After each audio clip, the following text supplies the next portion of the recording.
Bueno, vamos a arrancar la clase recordando el último tema que vimos y también nos va a servir para ver el siguiente tema.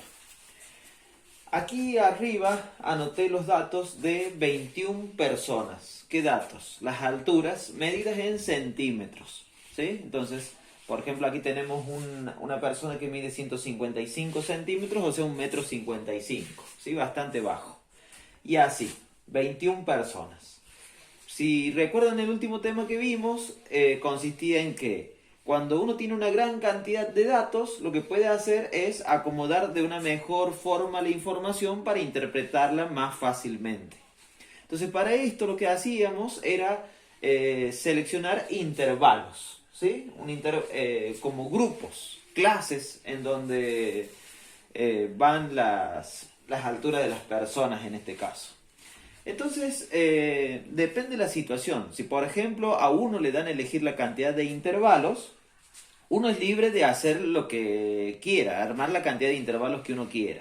En cambio, si me dijeran, por ejemplo, arme 5 intervalos, bueno, ahí uno tiene que tener en cuenta, por ejemplo, dos datos que son muy importantes. En este caso, ¿cuál sería? La altura más pequeña y la altura más grande. Si uno observa un poco los 21 datos que tiene, la altura más pequeña es la de 155 y la altura más grande es la de 190, 1,90 m. Y todas las otras están entre medio de estas dos.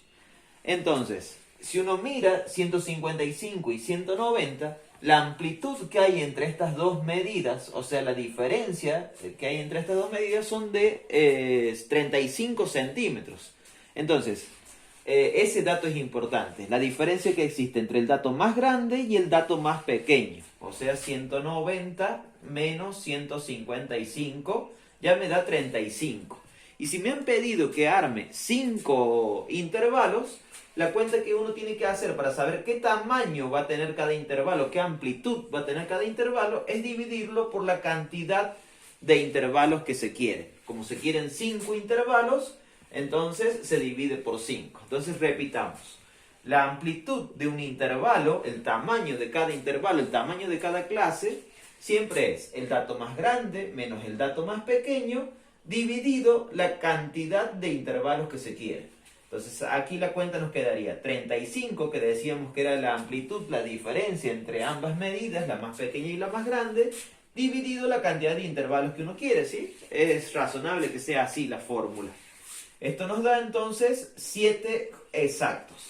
O sea que la amplitud, el tamaño que tiene que tener cada intervalo es de 7 centímetros. O sea que el intervalo más pequeño arrancaría en 155 centímetros y le tengo que agregar 7.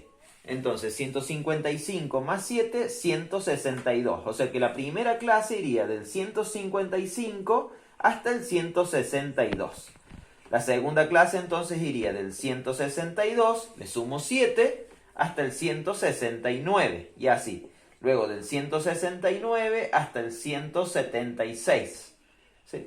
Del 176 hasta el 183 y el último de 183 hasta 190. ¿Sí? Siempre hay 7 centímetros entre el extremo inferior y el extremo superior de cada intervalo.